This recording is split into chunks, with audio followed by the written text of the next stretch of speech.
नमस्कार विद्यार्थी मित्रांनो, स्वागत आहे तुमचं लर्न विथ मी आपल्या यूट्यूब चॅनलमध्ये। आज आपण बघणार आहोत इयत्ता 10वीचा इंग्लिशचा होणारा बोर्डचा पेपर। तर विद्यार्थी मित्रांनो, असा पेपर तुम्हाला बघायला मिळेल आणि यामधले खूप IMP प्रश्न तुम्हाला पेपरमध्ये जसेच तसे बघायला मिळणार। चला आपण बघूया पेपरचा फॉर्मॅट वगैरे। क्वेश्चन नंबर 1 बघणार आपण, ॲक्टिव्हिटी डू ॲज डायरेक्ट। तुम्हाला काय करायचं आहे माहिती आहे का? Pick out the infinitive from the following sentences. Every child free to grow means काय करायचं आहे, यामध्ये तुम्हाला इन्फिनिटिव्ह ओळखायचे आहे। टू ग्रो ही इन्फिनिटिव्ह झाली। क्वेश्चन नंबर 2 मध्ये दिले, write the collection from the following words. जसं तिकीटला बुकिंग, आपण तिकीट बुक करतो, ओके, तसंच डिझलला काय येईल, लाईट इन, ठीक आहे। त्यानंतर क्वेश्चन नंबर 3 मध्ये आपण बघणार आहोत, पंक्चुएट द फॉलोइंग सेंटेन्सेस। तुम्हाला खाली एक वाक्य दिलं आहे, त्याला तुम्हाला पंक्च्युएशन मार्क द्यायचा आहे। यामध्ये काय नाही, ओव्हरऑल सेंटेन्स सेम येईल, फक्त तुम्हाला काय करायचं आहे, डॉक्टर कलाम सॅड कंटिन्युएटिंग डीपली, त्यामध्ये फुल स्टॉप तुम्हाला द्यायचा आहे। क्वेश्चन नंबर 4 मध्ये दिला आहे, write any two present participate which the last letter.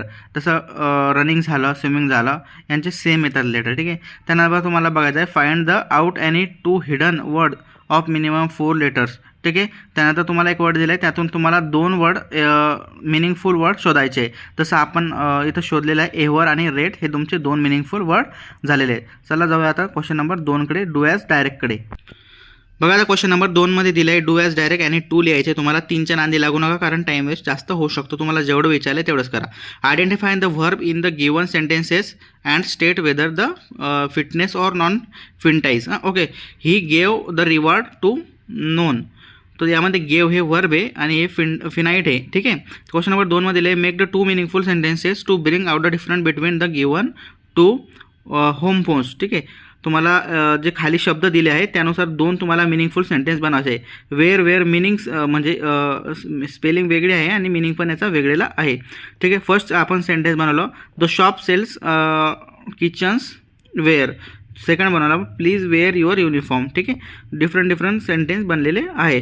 Third number येणार आपलं, rewrite the sentences using the as soon ॲजचा वापर करून तुम्हाला सेंटेन्स बनवायचा आहे। इथं सेंटेन्स म्हणजे आन्सर काय येणार तुम्हाला, as soon as the bill is passed it will become an act. चला जाऊया आता क्वेश्चन नंबर 3 कडे। क्वेश्चन नंबर बी तुम्हाला बघायला, डू ॲज डायरेक्टमध्ये यामध्ये काय करायचं आहे, use the given 2 words in to the meaningful sentences. Rest routine, rest is important of our daily routine. Rest रुटीनपासून तुम्हाला एक मिनिंगफुल सेंटेन्स बनवायचं, ते आपण इथं बनवलेलं आहे बघा।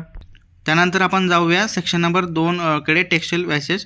इथं व्होकॅब्युलरी दिली आहे तुम्हाला, एक हा पॅरेग्राफ दिला आहे, ह्या पॅरेग्राफला तुम्हाला कंप्लीट करायचं आहे बघा, जसं मी कंप्लीट करून दिलेलं आहे तुम्हाला। नंतर एक पॅरेग्राफ दिला जाईल, त्याच्यानुसार तुम्हाला ॲक्टिव्हिटी करायची आहे बघा। हा पॅरेग्राफ दिलेला आहे आपल्याला, यानुसार आपल्याला ॲक्टिव्हिटी करायची आहे। याच्यावर तुम्हाला काय क्वेश्चन दिले ते तुम्हाला सॉल्व करावे लागणार आहे बघा। पॅरेग्राफमध्ये A2 वर क्वेश्चन आहे, कंप्लीट द फॉलोइंग डायग्राम। याच्यामध्ये दिला advice given by the स्टेव jobs, ठीक आहे, आणि the they theme job second story. यामध्ये तुम्हाला याचा आन्सर पॅरेग्राफमध्ये भेटणार आहे। सो तुम्हाला काय करायचं आहे, पॅरेग्राफला चांगल्या प्रकारे याचं वाचन करायचं आहे। आता बघा क्वेश्चन नंबर 3 आला आहे, fill in the blanks, use the correct phrase proper from the bracket, ठीक आहे। तुम्हाला काहीतरी 3-4 याच्यामध्ये लाईनिंगमध्ये वर्ड दिले, ते नंतर तुम्हाला सेट करायचे कोणत्या याला कोणती फिल इन ब्लँक्स येणार आहे। क्वेश्चन नंबर 4 दिला आहे, डू ॲज डायरेक्ट। तर त्यामध्ये पहिले दिले आहे तुम्हाला, identify the tense of underline word. तुम्हाला टेन्स आयडेंटिफाय करायचा आहे, तो कसा करायचा, if you haven't found it keep looking. Present perfect tense आहे, कारण हॅवंट फाउंड आलेलं आहे। त्यानंतर 2 I found what I love do early in life. हा कोणचा क्लॉज आहे, हा मेन क्लॉज आहे, कारण आय फाउंड हा क्लॉज मेन आहे। त्यानंतर A5 मध्ये दिलं तुम्हाला, failure is the key of success, explain in your words. तुमच्या शब्दामध्ये 2 मार्कासाठी तुम्हाला एक्सप्लेन करायचं आहे। अपयश ही यशाची पायरी आहे, हे तुमच्या वर्डमध्ये लिहा। ॲज इट इज नको लिहू, कारण आपल्या शब्दामध्ये लिहिल्यानंतर A5 ला जास्तीत जास्त मार्क्स मिळत असतात। त्यानंतर बी मध्ये तुम्हाला दिले, ट्रू फॉल्स करायचं आहे। स्टेटमेंटला फक्त ट्रू फॉल्स करायचं आहे, रिझन द्यायचं नाही आहे, ठीक आहे। The age the girl was 6 false आहे, हे तुम्हाला कुठनं मिळणार आहे, हे तुम्हाला पॅरेग्राफमधून याचा आन्सर मिळणार आहे। पॅरेग्राफ नीट वाचायचा तुम्हाला। त्यानंतर दिलं आहे, ऑन मॉर्निंग स्मॉल्स, हा पॅरेग्राफ तुम्हाला दिलेला आहे बघा। या पॅरेग्राफचं तुम्हाला खूप चांगल्या प्रकारे वाचन करायचं आहे।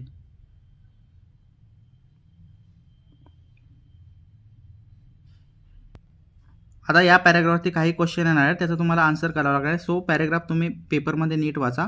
यामध्ये B2 आलेला आहे. Complete the following statement given reasons, कारण लिहायचं आहे तुम्हाला, ठीक आहे. नंतर आता बघा आपण जाणार आहोत A3 कडे. Find any 2 adverb the passage ending with लायनं एंडिंग होणारे 2 तुम्हाला ॲडव्हर्ब ओळखायचे आहे. तर मी इथं मेन्शन केलेलं आहे कारण मी पॅराग्राफ रीड करून इथं आन्सर देतो आहे. एक्झॅक्टली आणि ग्रेवली, ठीक आहे. Find any 2 component words from the passage, तसं न्यूजपेपर आहे आणि शानकुंडम आहे, ठीक आहे. आता B4मध्ये डू ॲज डायरेक्ट करायचं आहे. I will always wanted to her him see him he said, याचा तुम्हाला चेंज इनडायरेक्ट स्पीचमध्ये करायचं आहे. डायरेक्ट इनडायरेक्ट स्पीच हा ग्रॅमॅटिकल पार्ट झाला, सो आपण इथं चेंज केलेला आहे. सेकंड क्वेश्चनमध्ये his mother sprang to his, इथं क्वेश्चन टॅग करायचा आहे तुम्हाला. सेंटेन्स क्वेश्चन टॅगमध्ये सेंटेन्स तसं लिहायचं. त्यानंतर तुम्हाला कॉमा देऊन डिडंट शी करायचं आणि क्वेश्चन मार्क द्यायचाच आहे. आणि मी तुम्हाला जसं सांगितलं B5 A5 C5मध्ये तुम्हाला तुमच्या ओन वर्डमध्ये काहीतरी एक्सपिरियन्स डिस्क्राईब करायचा असतो. तो पर्सनल क्वेश्चन असतो. त्यानंतर क्वेश्चन नंबर 3मध्ये आपण बघा identify the status man life, हे तुम्हाला पॅराग्राफमध्ये सॉल्व्ह करावं लागणार आहे. हा पॅराग्राफ दिला जाईल तुम्हाला रिटर्न. आता हा पोएमचा पॅराग्राफ आहे. जास्तीत जास्त करणं तुम्हाला पॅराग्राफवर क्वेश्चन दिले जाईल, त्यानंतर तुम्हाला ते सॉल्व्ह करावे लागणार आहेत. बघा व्यवस्थित नीट वाचन करायचं आहे, त्यानंतरच तुम्हाला क्वेश्चनचे आन्सर करायचे. आता बघा A2 आणि A3 काय म्हणतो, write down the similarities between the first 7th last stages, ठीक आहे. Choose the correct alternative to identify the figure of speech. Figure of speech ओळखायचं आहे तुम्हाला तर माहिती आहे फिगर ऑफ स्पीचचे type, simile, metaphor, personification, non living things and living things are attributed human quality, personification, ठीक आहे. हे तुम्हाला फिगर ऑफ स्पीच ओळखायचं आहे. यामध्ये आन्सर आहे B, हा मेटाफोर आहे. त्यानंतर दिलेला आहे तुम्हाला 11N मध्ये बघा, हे आपण पुन्हा पॅसेज दिलेला आहे तुम्हाला, रीड करायचा आहे पॅसेज चांगल्या प्रकारे. बऱ्यापैकी तुम्हाला पॅसेजवरतीच आन्सर करावे लागणार आहे.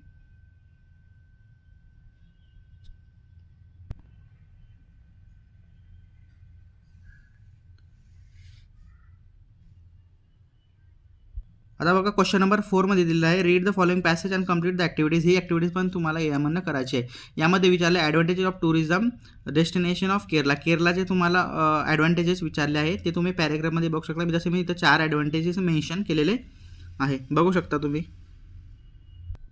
पुन्हा तुम्हाला पॅसेजचं वाचन करायचं आहे, त्यावरतीच ते ॲक्टिव्हिटी होणार आहे. केरलाचे जे ॲडव्हान्टेज विचारले ते पॅराग्राफमध्ये तुम्हाला बघायला मिळेल, त्यावरनं तुम्हाला आन्सर करायचं आहे.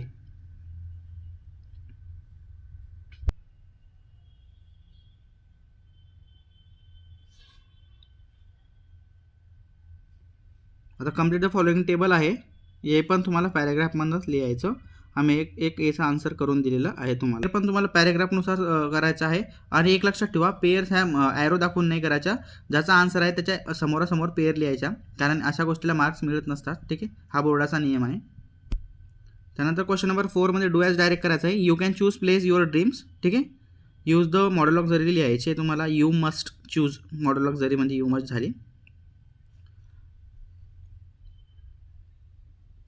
बघा आता हे महत्त्वाचे प्रश्न आहे, समरी रायटिंग वगैरे ते तुम्हाला करायचे आहे. समरी रायटिंग विचारलं आहे, read the passage given question number 4 and write the summary. Question number 4च्या पॅराग्राफची तुम्हाला समरी लिहायची. समरीमध्ये 4-5 पॉईंट लक्षात ठेवा. फर्स्ट म्हणजे इम्पॉर्टंट म्हणजे टायटल तुम्हाला मस्ट लिहायचं आहे, कारण त्याने 1-2 मार्क तुम्हाला भेटतोच आरामात. त्यानंतर over paragraph use don't skip करायचं आहे, की जेवढं पॅराग्राफमध्ये दिलं आहे त्याची समरी तुम्हाला लिहायची आहे. त्यानंतर क्लिअर वर्ड्स पाहिजे, त्यांचं आउटपुट पण तुम्हाला लिहायचं आहे, की तुम्हाला तात्पर्य काय मिळालं त्यापासून, ठीक आहे.